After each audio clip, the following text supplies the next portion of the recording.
生きて勝て舞い降る。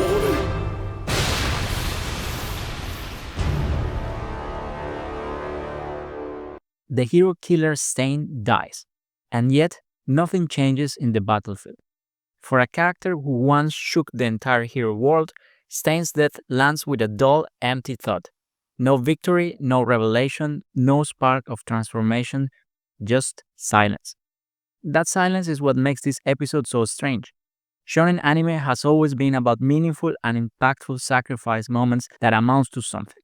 Every death, every wound, every fall pushes the next generation forward. But this time, with Stain, it feels like the story simply ran out of things to say about him. Episode 2 of the final season throws us straight into chaos. All Might and All for One locked in their last desperate fight. After the shameless amount of recap from last episode, the actual display and animation of new content has been totally awesome, properly fitting the climax of a decade-long saga. And then the appearance of Stain, this rogue radical idealist that once turned hero society upside down with his actions, brought the promise of redemption with a final move that could actually create an opening for All Might. You can! All Might! He's been tracking All for One's trail, following the scent of blood like a hunter chasing destiny, like a predator chasing his prey. When he finally finds it, he knew it was his time to act, and freezes the most dangerous villain alive. For a fleeting second, it feels right. It feels liberating, emotional, and cathartic.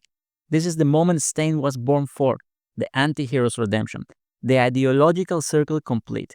It is not only his moment to shine, but is simultaneously an assist to All Might, his hero. お前は生きねば俺が来た。 But then, the story just falls in on itself. All for One instantly counters Stain's attack with two perfectly convenient quirks, Bloodlet and Antigen Swap. I mean, Antigen Swap somehow makes sense, but Bloodlet? Come on. He literally purges his bloodstream to cancel Blood Calder's effect. No tension, no real cost, just instant convenient script power reset. And what in my opinion makes this move so bizarre is that somehow, despite All for One violently draining himself out of blood, he's totally fine. It's absurd, but more than that, it's just hollow. Without his quirk, Stain doesn't pose a threat to All for One, and the latter proceeds to kill him in cold blood. He dies looking up to the only man he ever respected, All Might, who is incapable of doing anything to stop his death. That moment should have been devastating. It should have carried the emotional weight of everything that Stain represented: conviction, sacrifice, obsession. But instead, it feels obligatory, careless, and in some sense, as if the show couldn't find a purpose for him anymore. Think of Android 16 in Dragon Ball Z. His death had a purpose. Despite being a character that did not get much development, his final words to Gohan ignited one of the most iconic transformations in anime history. Stain's death, it doesn't change the battle, doesn't inspire anyone, doesn't even buy a single second of advantage. It's a sacrifice without consequence. And maybe that's what stings the most. Stain used to symbolize moral conflict in a corrupt world. His ideology shaped how both heroes and villains saw themselves. But here, he's just another casualty, erased to clear the stage for the finale. With Stain finished and no one around to stop All for One, the villain attempts to use the Mud Warp technique on Shigaraki, who is still in a brutal deadlock with Deku.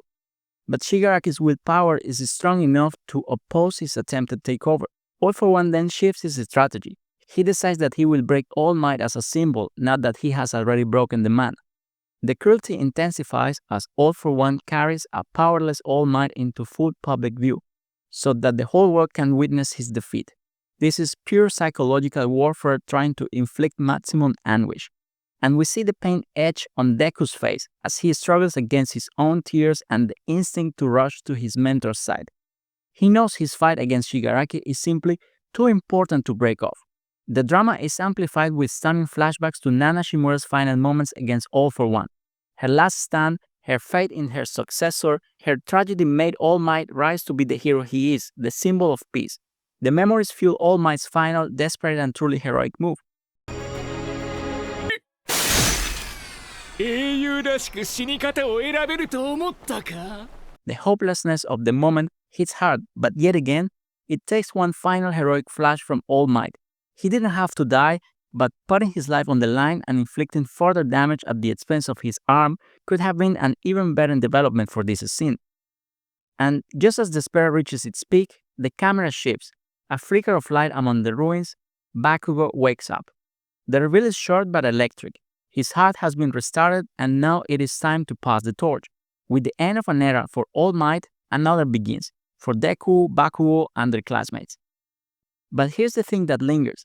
In an episode filled with meaningful actions, resurrection, and legacy, Stain's death stands out precisely because it meant nothing. Maybe that's the real tragedy of the episode. Just as that final heroic flash that was taken from All Might, a bang that could have been given tons of meaning to Nana Shimura's final words, the narrative of the episode kind of abruptly removes all this from the equation. So, what do you think here? Could have the death of Stain served for a better purpose? And what about Nana's final words? All Might did great until the end, yes, but his very last sacrifice could have been far more impactful for everyone, don't you think? Well, thank you all for watching. Don't forget to give me a like and see you guys in the next one. Bye!